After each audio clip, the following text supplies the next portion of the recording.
Alors donc là, je vais commencer à essayer de rajouter des éléments pour avoir la forme globale, même si je les détaille pas. On va voir du coup plusieurs techniques en fait. La première, par exemple, si je voulais rajouter la mâchoire, ce que je pourrais faire, c'est venir dessiner un masque, par exemple là. J'inverse le masque et donc j'ai placé le pivot au niveau du masque.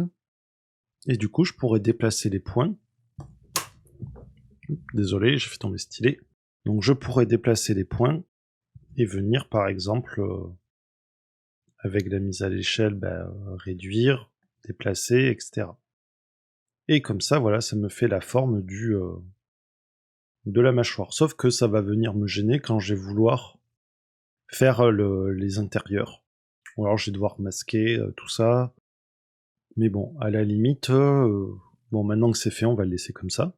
Tant pis, je masquerai les parties pour continuer à sculpter. Je vais faire Alt M pour enlever le masque et je vais faire un petit coup de remesh. Voilà, pour pouvoir avoir l'intérieur de ma bouche. Mais là, on voit que ça m'a...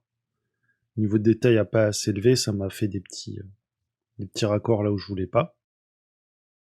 J'allais de suite retravailler un peu la bouche du coup, mais je vais procéder autrement pour les oreilles. Donc en fait, ce qu'on va faire, c'est qu'on va faire des objets séparés, pour les oreilles, pour les cornes, pour le cou, et après, on viendra les fusionner. Donc je repasse en mode objet. En fait, je fais ça juste pour avoir la forme globale, de façon à pouvoir faire correctement mes proportions. Alors, je vais commencer par prendre un cylindre, et ce cylindre, ça va me faire le cou. Donc là, pour le cylindre, je me prends pas la tête, en fait, je vais prendre la face du haut, et avec S, je vais la réduire pour faire la base du cou. Et puis pareil pour le bas.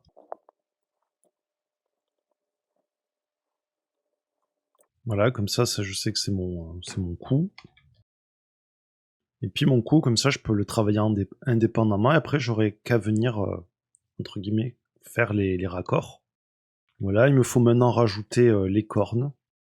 Alors les cornes, ce qu'on va faire, c'est que je vais utiliser une technique qui consiste à utiliser un modificateur qui s'appelle Skin, ici.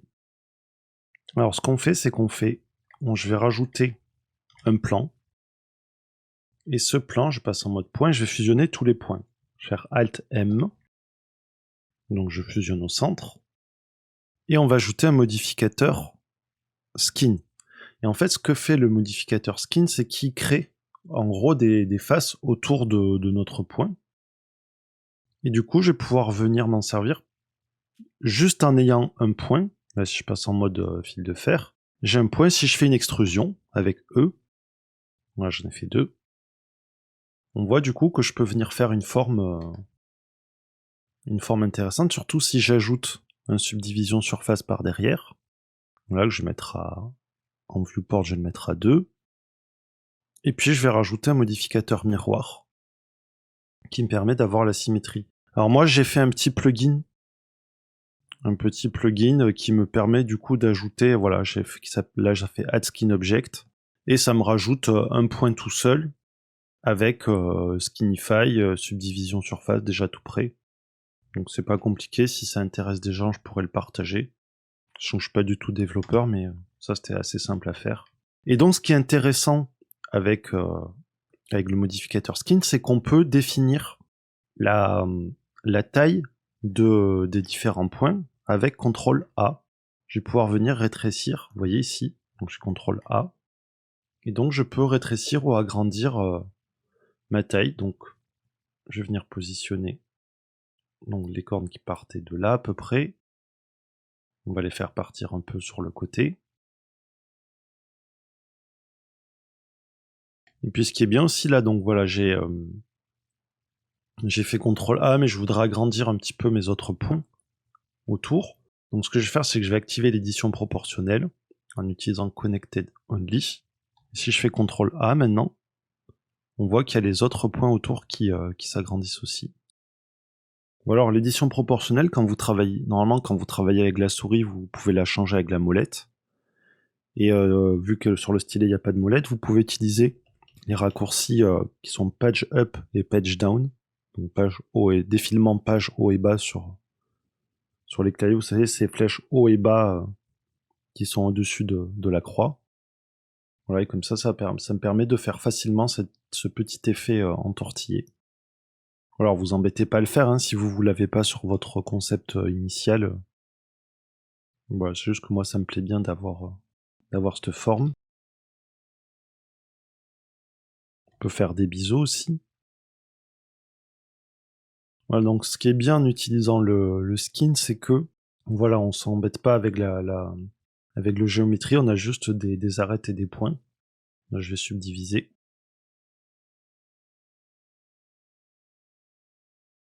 Donc une fois qu'on a fini de mettre tous nos points en place, ce qu'on peut faire, c'est venir appliquer tous les modificateurs un par un. Ou là, je crois que c'est un plugin que j'ai activé qui est installé par défaut.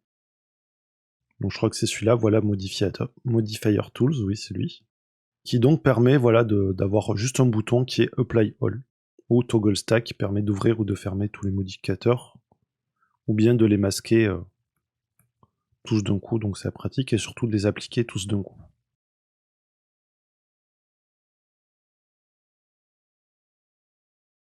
Donc j'ai juste rajouté une autre subdivision surface, mais tout en premier. Voilà, comme ça me lisse, si vous voulez, avant d'avoir le Skinify, ça me lisse un peu plus les arêtes. Et puis on va le mettre en shade smooth.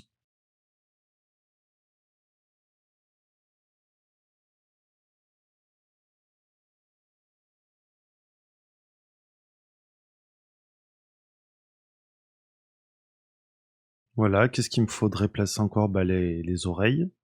Donc du coup, bah, je vois que ça doit aller encore un peu plus vers l'arrière. Et vous voyez, ce qui est bien, c'est qu'en mettant ces objets, du coup, ça va me permettre de raffiner un peu aussi la forme du crâne, puisque j'avais pas assez de volume à cet endroit-là. Donc, pour les oreilles, simplement, ce que je vais faire, c'est que je vais rajouter, je peux m'embêter, je vais rajouter un cube. Ce cube-là, bah, je vais faire CTRL 4 pour appliquer une subdivision surface. Je vais mettre son origine au curseur 3D. Comme ça, quand j'applique un miroir, enfin quand j'utilise un modificateur miroir, ça se met en face. Et ce que je peux faire, c'est que du coup, je vais appliquer aussi le miroir. Alors, avant de l'appliquer,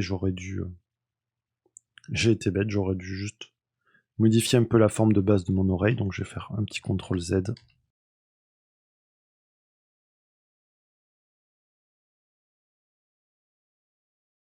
Ok, donc là, je vais pouvoir venir l'appliquer. Et puis, je vais pouvoir venir sculpter maintenant. Donc, comme pour la tête, forme de base. Et après, on vient faire les détails.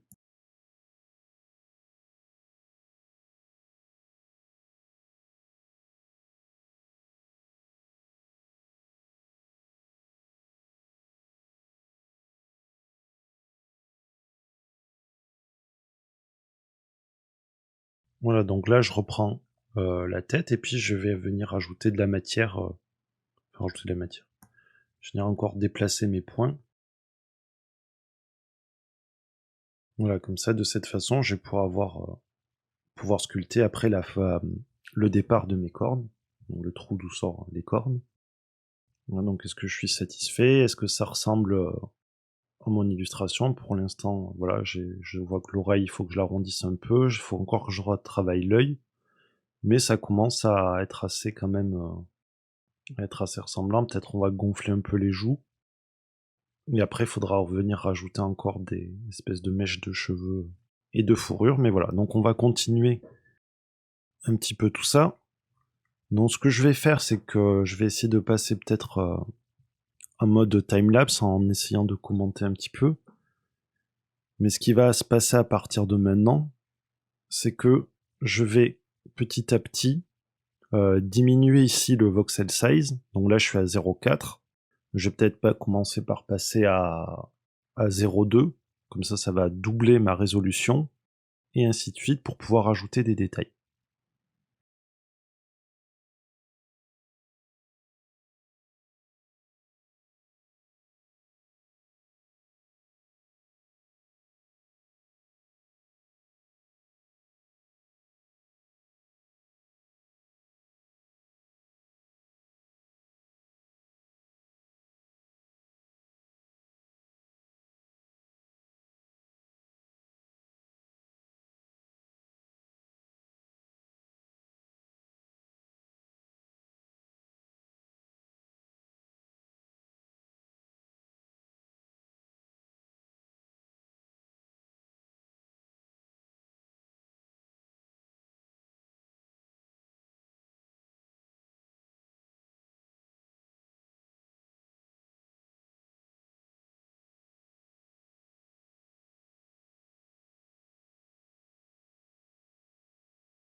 Alors vous voyez là, par exemple, j'essaye avec le clay strip de venir redéfinir la mâchoire, là où va... bah, pour essayer de donner un peu de... comment dire, de cohérence, en fait, d'essayer de faire apparaître un peu de muscles, d'os. Donc voilà, donc je viens un peu essayer de marquer la mâchoire à ce niveau-là.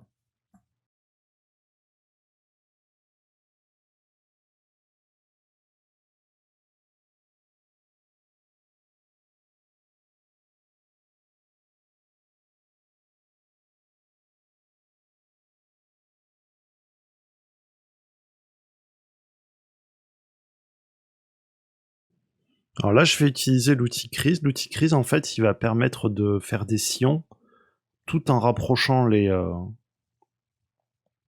faces qui sont un peu écartées.